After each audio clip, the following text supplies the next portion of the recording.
घना जंगल था, जहां दिन में भी सूरज की रोशनी मुश्किल से जमीन तक पहुंच पाती थी। इस जंगल में शेर, हाथी, हिरण, भालू और तरह तरह के पक्षी रहते थे।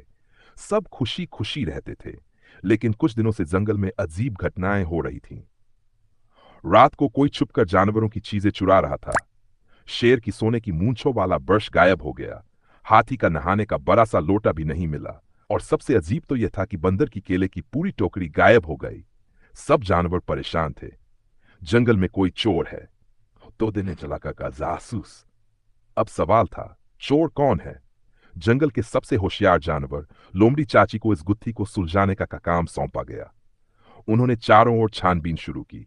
पहला सुराग, चोर बहुत चालाक था, क्योंकि वह कभी भी पंजों के निशान नहीं छोड़ता था। दूसरा सुराग, चोर सिर्फ रात में चोरी करता था।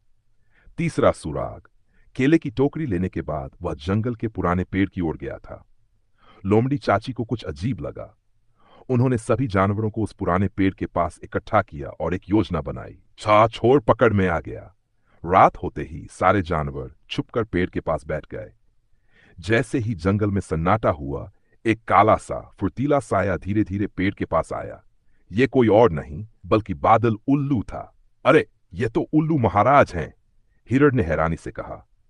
उल्लू शर्मिंदा होकर बोला, मुझे माफ कर दो दोस्तों। ठंड बहुत बढ़ गई थी और मेरी पुरानी खोली टूट गई थी, इसलिए मैं तुम्हारी चीजों से अपने लिए नया घर बना रहा था। सभी जानवर पहले तो हंस पड़े, फिर उन्होंने उल्लू के लिए पत्तों और टहनियों से एक सुंदर सा घर बना दिया। उल्लू ने अपनी गलती मान ली और चुराई हुई सारी चीजें वापस कर दी।